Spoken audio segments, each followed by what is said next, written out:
Pada dasarnya, setiap manusia lahir ke dunia dengan kesukaan pada bidang seni. Tidak menutup kemungkinan seorang dokter akan bernyanyi di tengah kesenggangan pekerjaan mereka.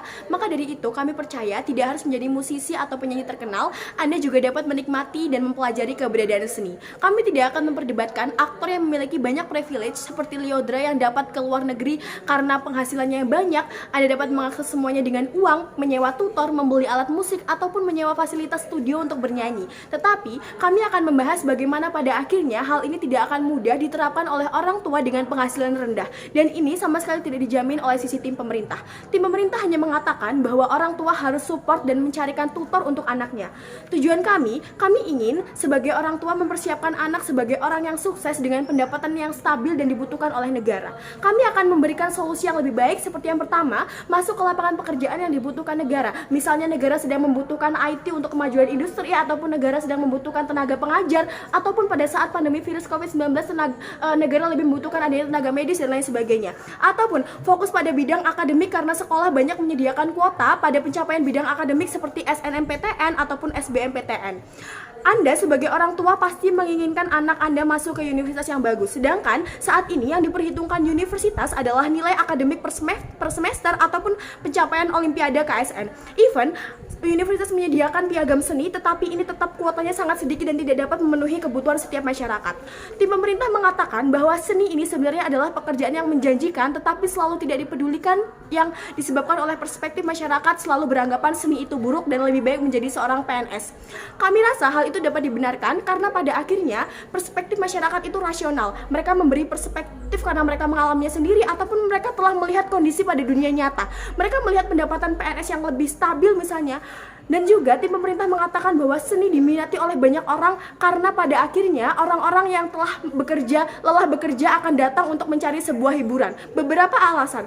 Yang pertama, ini tidak sesuai karena lihat saat diadakan sebuah konser, pada akhirnya ribuan orang datang hanya untuk melihat satu seniman, dan menjadi satu seniman yang digemari oleh ribuan orang ini tidak mudah, Dewan Juri. Mereka harus rutin latihan dengan mentor yang semakin besar bayarannya, maka semakin bagus kualitas mentor yang mereka dapat, yang hal ini sama sekali tidak dapat diakses semua orang tua, terutama masyarakat yang berpenghasilan rendah. Ataupun itu semua tergantung tren dan keberuntungan. Lihat, di status quo tren sangat cepat berlalu. Minggu ini tren hati-hati di jalan yang diciptakan oleh Tulus, kemudian minggu depan tren sudah beralih ke tak ingin usai. Ini membuktikan bahwa persaingan di dunia seni sangat ketat. Sekaligus ini membuktikan bahwa penghasilan dari seniman tidak dapat menjamin dan tidak harus selalu dalam nominal yang tinggi. Ataupun saat menjadi seorang pelukis, seperti lukisan Raden Saleh yang menggambarkan tentang penjajahan pada zaman mereka, tidak akan semahal ini, bukan Dewan Juri. Tetapi karena penjajahan tinggal sejarah dan Raden Saleh sudah meninggal, lukisan ini menjadi banyak diburu dan mahal pada zaman modern. Maka dari itu, ini membuktikan bahwa menjadi seniman terkenal tidak dapat mengejar waktu, bukan Dewan Juri. Dan Anda akan menjadi seorang terkenal bahkan ketika Anda sudah mati misalnya. Masuk ke argumentasi saya, kenapa orang tua harus mempersiapkan anaknya untuk sukses dengan pendapatan stabil tanpa resiko bukan mengikuti kemauan anak itu sendiri. Terlepas dari anak adalah harapan terbesar orang tua, dan anak adalah alasan mengapa orang tua harus bekerja banting tulang sekuat tenaga. Selain itu, dengan konteks yang dibawakan oleh tim pemerintah bahwa bakat harus dilatih sejak kecil, bagaimana hobi saat kecil sangat fluktuatif, bukan Dewan Juri.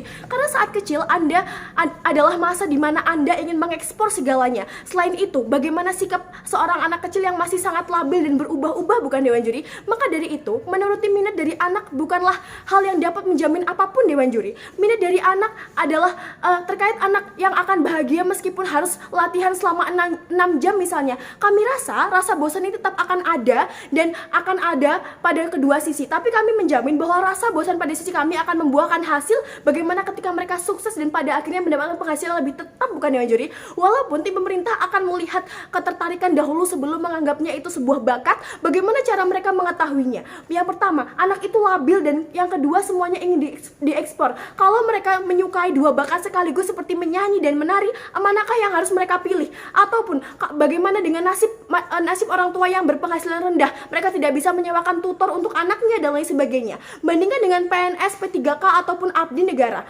Yang pertama, pendapatan mereka lebih stabil karena mereka dipantau oleh pemerintah bagaimana pendapatan mereka harus sesuai dengan UMR misalnya, ataupun pemerintah telah menyediakan sekolah gratis yang langsung memberi insentif pekerjaan setelah lulus seperti IPDN dan lain sebagainya. Even masuk PNS IPDN adalah sesuatu yang sulit, setidaknya kami berusaha untuk memaksimalkan usaha itu pada sisi kami, Dewan Juri. Kalaupun tetap tidak beruntung, kami akan memberikan solusi lain seperti Anda dapat membuka lapangan pekerjaan menjadi guru private ataupun tutor yang tidak perlu mengeluarkan banyak uang seperti menjadi seniman. Karena menjadi seniman Anda harus menyewa tutor terlebih dahulu, penyanyi harus menyewa studio, ataupun pelukis yang harus memaksimalkan pengalaman dengan kurun waktu bertahun-tahun dan tidak dapat ditarget. Mengapa menjadi seniman itu buruk? Kalau Anda masuk ke universitas seni, Anda harus memilih secara spesifik seperti menjadi penyanyi, bukan menjadi penyanyi ataupun menjadi seorang pelukis. Kalau lagu Anda tidak laku di pasaran karena saingan Anda adalah artis nama yang berhegemoni besar seperti Tulus, Lyodra, Raisa, Anda tidak akan dapat banting setir untuk kemudian menjadi dari penyanyi menjadi seorang pelukis karena Anda tidak memiliki sedikit pun kemampuan dan pengalaman, bukan, Dewan Juri? Bandingkan dengan ketika Anda mengambil jurusan manajemen bisnis misalnya, Anda dapat bekerja melamar pekerjaan di perusahaan manufaktur, ataupun ketika Anda ditolak dalam melamar di perusahaan manufaktur, Anda dapat membuka lapangan pekerjaan sendiri seperti UMKM yang dipedulikan oleh pemerintah dan lain sebagainya. Maka dari itu, pada sisi kami lebih menjamin adanya dampak pada kedua sisi, bukan, Dewan Juri? Selain itu, kami menarasikan bahwa kebahagiaan ini tetap ada pada sisi kami, karena bahagia itu ketika Anda dapat sukses pada akhirnya, dan sukses itu ketika Anda dapat membahagiakan kedua orang tua Anda, membuat kedua orang tua Anda bangga, kemudian mendapatkan penghasilan yang pada akhirnya dapat dijaminkan seperti penghasilan tetap dan lain sebagainya. Anda juga dapat menikmati seni pada sisi kami, Dewan Juri. Bagaimana pemenuhan diri ini tetap ada pada sisi kami, karena pada sisi kami akan, ketika Anda sukses dan memiliki banyak uang, Anda dapat menyewa tutor yang pada akhirnya tutor yang dapat mahal dan lain sebagainya, yang dapat pemenuhan kepuasan Anda terhadap seni dan lain sebagainya. Kemudian Anda dapat menjadi seorang seniman tanpa membebani orang tua Anda misalnya dan lain sebagainya. Kemudian Anda dapat menjadi seorang seniman tanpa meninggalkan pekerjaan pokok Anda mendapatkan sumber penghasilan yang jelas, kemudian Anda tetap dapat menuruti hobi Anda, bukan, Dewan Juri? Bandingkan pada sisi tim pemerintah, pada sisi mereka hanya akan fokus kepada seniman, kemudian ketika gagal, maka Anda tidak akan memiliki pekerjaan sama sekali dan Anda akan luntang-lantung yang pada akhirnya ini akan membuat orang tua Anda menjadi sedih dan lain sebagainya. Maka dari itu kami bangga menjadi sisi tim kontra.